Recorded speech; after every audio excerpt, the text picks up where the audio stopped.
कौनो ऐसा त्योहार नहीं हमरे घरे जाता जौन कुशल मंगल से मनाई जाए। हे ललकी चोच बात में लाल करे, पहले जो भीतरिया का कहानी बजाओ। का बताई हमार बहिनी लोगन दोनों ही हमार जेठनिया जवन बाटिनी हाथ गोड़ धोई के नहाई के हमारे पीछे पड़ली बाटिनी बूढ़ा से डांट सुनवावे खातिर। अब बुढ़िया हमारे पीछे लग गईली। अच्छा चला हमारे भाई की जीजी दाखिल हो जीजी तनकी नेल पॉलिश लगावले बाटी आया बयावत बाटी सुखवाई के। हां ललका बहिनी चला गुजुआ माल पुआ गुलगुला छान के पकौड़ी सकौड़ी खाई उठे ओकरे बाद अपने पिया खातिर सोलह सिंगार कई के तब झलुआ झूली जाई आराम से। हां बच्चा लोगन जा तहला लोगन बनाई के खा ले हमहु के दिया पेटे में घुड़ घुड़ होता है इतना टाइम हो गेला पूजा पाठ करत। हां ललका बहिनी अम्मा सही कहती बाटी पहले छान पकाई लेवल जाए फिर अपन 12 बजे राती ले झलुआ झूलल जाई कजरी गीत गाय गाय का करी बहिनी लगन अब त टहलिए संगलियम बजवही के परी। हां नहीं त खाए के नहीं दी है आज त नीक नीक बारिश के दिन बाद छनी खा बनाई त जान बेकार जाई हमारे दिन।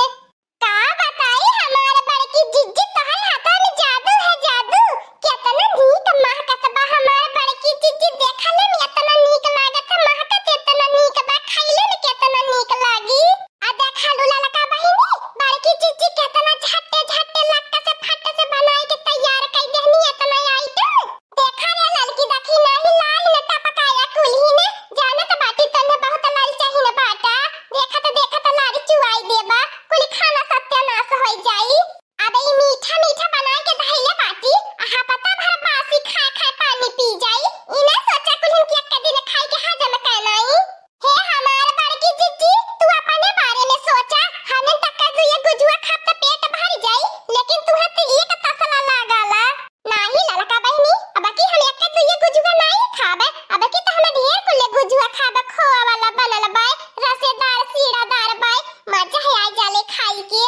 ए बच्चा लोगन हमार माल पुआ छनायल की नहीं काले रहनी तनी नरम नरम छानी दिया उहे खाइले में नीक लागल मुलायम मुलायम रहल दांत है ये नहीं बाय। ए हमारी अम्मा बारिश के दिन तू कुछ कहा हमने करी देखा कितना बढ़िया माल पुआ छान के धइले बाटी लेके आवत है हमारी अम्मा तनी बैठा ठंडाए दिया। नाही मोटकनवा देखो अब इंतजार नहीं होता बा बहुत इंतजार करे भाईनी ला दे पहले हम दहिने दाते माल पुआ गाठी फिर ओकरे बाद कौनो बात होई। हे अम्मा नहीं पहले पकौड़िया खा लिया पकौड़िया नहीं ठंडा आ जाई ए लड़की देखी नहीं लाई जा कुने सबके दादा घर भर के पकौड़ी चाय दादा सब खाई लिए नहीं ठंडा के बेकार हो जाई पकौड़िया कौनो मजा नहीं कौनो स्वाद नहीं मिली जब ठंडा आ जाई। अच्छा ठीक है बच्चा लोगन लेके आवा बाहर हम बैठ के गोरत बाटी। ओहो हमार बड़की जिज्जी तो हो जवानी बाटू जब बूढ़ा नहीं पकौड़िया खाए कहती बाटी तो जबरदस्ती काहे उनके गटई लगावती बाटू हमें इतना नीक लागल पकौड़ी कि हम पाजे एक टाइम में कुछ चटकई जाई। का ये ललका बहिनी तू इतनी हौहारी न बाटू घर के बूढ़ पुरनिया पइबे नहीं करे मर्दा पइबे नहीं करे मेहरारू घरे ने बनाई के खाई जाए ई तो नहीं नीक बा ललका बहिनी।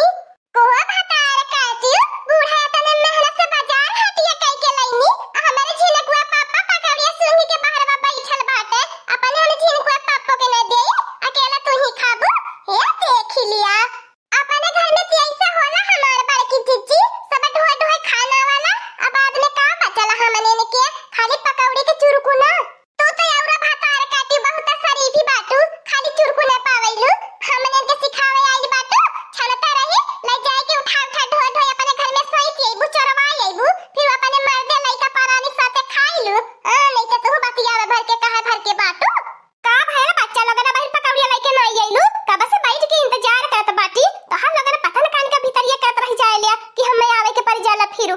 चला हमारी अम्मा बैठा तनी लड़का बहिनी से निपट के आवत बाटी हमार झिनको पापा बाहर वहां की नहीं बाटे कब से रे मोटकनवा बनवरिया तोरे हाथ के पकौड़ी के इंतजार करत बाय तोरे हाथ में तो जानती है जादू कौन चीजवा बनावे लिए इतना नीक बनल इतना चटक मटक रहाला कि का बताई।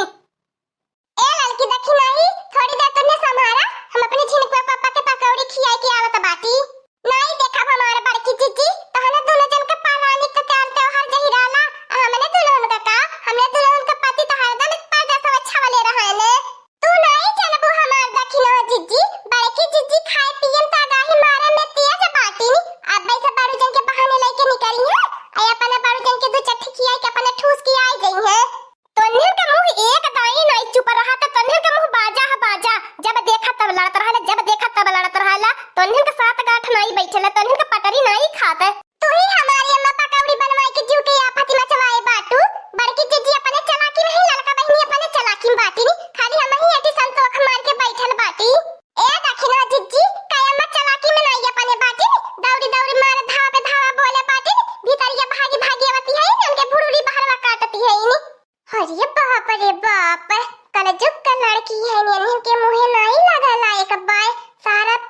कुल खोल देनी तो अपन पोल उघार कही देती बाटी नी।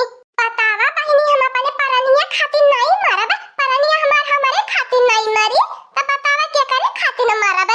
अच्छा भतार काटी लगन नौटंकी डरामा मत करा, बाहरवा झट्ट से पकौड़िया लेके आवा, नहीं दोबारा आई तकी लाठी लेके आई खदेरा जाके नहीं हरवा मेरे को भतार काटी लगन चले आया सी छटती है हुई हमारे घर।